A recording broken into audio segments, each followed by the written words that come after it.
Now, the members of the Nigerian opposition People's Democratic Party Governors Forum are currently meeting with the Minister of the Federal Capital Territory, Nyesom Wike, in his office in Abuja. The governors, led by the chairman of the PDP Governors Forum and Governor of Bauchi State, Bala Mohammed, arrived at the office of Wike at about 12:40 p.m. He was accompanied by the governors of Adamawa State, Ahmadu Fintiri, Plateau State, Caleb Mufwang, and Taraba, Agbu Kefas. Now, Wike, however, led the governors in for a closed-door meeting shortly after they arrived in his office. The governors are meeting with Wike as part of efforts to intervene in the ensuing crisis in Rivers State on Monday after alleged moves by the minister to impeach Governor Siminalayi Fubara of Rivers State. Now, joining me on the news for updates on the political impasse in Rivers State is News Central's correspondent Niyi Omoniyi. Thank you, Niyi, for joining us. Thank you, Blessings, for having me. All right, now Niyi is just 5 months in for Governor Fubara and all these chaos is happening. What exactly do we know about the crisis in the state currently? Well, Blessings, while no direct comment has been made by the current governor or even the former governor who is currently the Minister of State of the FCT as to if the rift between them has been the cause of this, we know that the meeting they had with the president has certainly given an indication or laid down evidence that this old tension in the states is as a result of a rift between the two governors. And everyone is just happy right now that they've been able to come to a truce, well, as it seems, and they are hoping to hear a formal address from the governor. All right, we also understand, Niyi, that a new Speaker of the House of Assembly has emerged after the removal of the previous one. And surprisingly, the new Speaker is on the side of the embattled governor. Can you help us understand what's playing out there? Well, I won't be able to speak effectively to the fact that there's a new speaker because the new speaker is a self-proclaimed speaker. Naturally, 24 out of the 32 House of Assembly lawmakers said they had voted to impeach the governor and, of course, to also suspend the majority leader who has self-proclaimed himself now as the Speaker of the House. Meanwhile, the majority leader who has been suspended also came out around the House of Assembly complex to mention that he has been appointed by 26 members of the same House as against the 24 that appointed someone else that stood with the last speaker, and said 26 members of the lawmakers have appointed him the new Speaker of the House.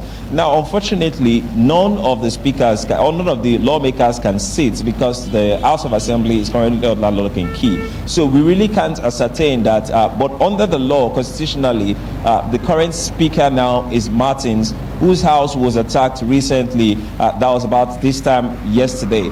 But as to know that if the new speaker, the new self-proclaimed speaker, Edison Ehie, is the current speaker, or the old speaker is the current speaker, well, there's so much to still know. Until the sittings resume, we don't know if the sittings are occurring at any other place, because naturally the place they should sit is the chambers. But of course, since the arson, they can't gather there, which the complex has also been under lock and key. So until that time, when the lawmakers come back again, then we might get to know who exactly is the speaker people are to obey, the self-proclaimed one, which is Edison Ehie, or the current Speaker of the 10th Assembly of the Rivers State. All right, Niyi, let's take a look at the actual impeachment threat against the governor. Now, from what we understand, the governor has been asking what exactly his crimes are. And the allegations leveled against him are the allegations of gross misconduct, which obviously is very open-ended, and subject to a lot of interpretation. So what exactly can we say is the problem here? Is there any substance behind the allegations? Well, Blessed, this same reaction you gave right now is the same reaction Governor Fubara, who is the governor of the state, also expressed, that what exactly does abuse of office mean and gross misconduct, without actually stating or detailing what the offenses are, and while the House will actually make a move to impeach him. So there are still questions around that, and there are so many questions that we might not be able to answer until the session comes back. The lawmakers reconvene, and of course they can now ask these questions and get more idea. But one thing is sure, if the rift has been the reason for this move, to impeachment, and now the president has weighed in and, of course, trying to get some sort of settlement, then we might want to see what the resolution, when next the lawmakers will meet, will be. That will forge a way forward if actually there is something to hold on to as regards what the lawmakers, the 24 lawmakers, are saying as regards gross misconduct and abuse of office done by the current governor. Okay, Nii, now there was also an update that, in the build-up of the current crisis, that there was a fire or an explosion at the State House of Assembly. And then there were videos of an attempt by some youths to pull down the gate of the speaker's residence, vigorously shaking it.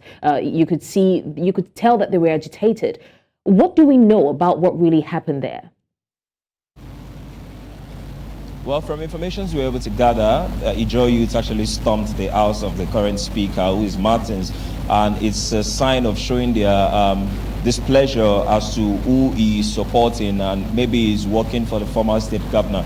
But what is also surprising is the fact that where the speaker's house is located is surrounded by, there's an officers' mess not far away, there's a police force station, divisional station not far away.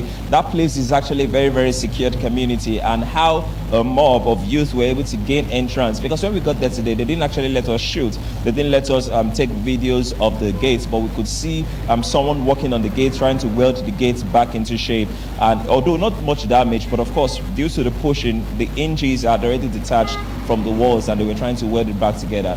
Now we went to the police force command, of course, to get more information, to ask if there was any form of arrest or anyone has been prosecuted, especially due to the fire at the arson that happened at the House of Assembly. We didn't meet her on ground, but we had reached out to her and she said she was going to get back to us. Hopefully, when we get more information about that, we'll be able to let you know. But one thing we noticed when we got to the House of Assembly today is that we saw a fire truck drive into the assembly, and when we were trying to get information, they were like there was some notice of some smoke still beaming out of the chamber, so they had to come and make sure that there's no form of resuscitation of fire in that chamber. So they came in there once again, sent their hose into the chambers and tried to quench out the fire. But we can see the damage done by the fires just by looking at the windows, by looking at the surroundings, the charred bonds, the broken windows, and the dark suits that we're just spotting around the complex. But currently,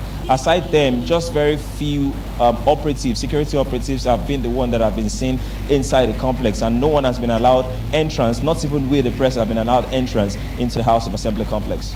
All right, thank you very much, Nii. Finally, do you think, looking at all of this, that the situation can get any worse? Well, I think it's going to get better. We visited one of their major markets today just to speak with people, and one thing is sure: what everyone wants is peace, one, and secondly, they want their governor to be given a free hand so he can manage the resources of the states properly. Now, while they've given him kudos, and of course they showered him with encomium, what they want is some sort of, let's see what this person can do. They believe that the time of the former governor has passed, and he should let the current governor actually do his thing. Although there's no much time to really assess him, because it's just been in office a little over 5 months. But they feel that they want to test his resolve and see what plans he actually has for the people. But some would also say that it's not something to meddle in, because there would have been some sort of agreements between the governor and the former governor, and it's politics anyways, and you really don't know the in-depth of whatever the agreements had been over time. But one thing they just want is there should be peace in the state, and of course the governor should be given enough time and of course free access to manage the resources of the state and do as he wills with this, just to make sure that the people get the best of democracy. All right, thank you so much, Nii. Well done on that very comprehensive explanation there. And we really do look forward to getting more updates as the situation unfolds. Please stay safe. Thank you so much.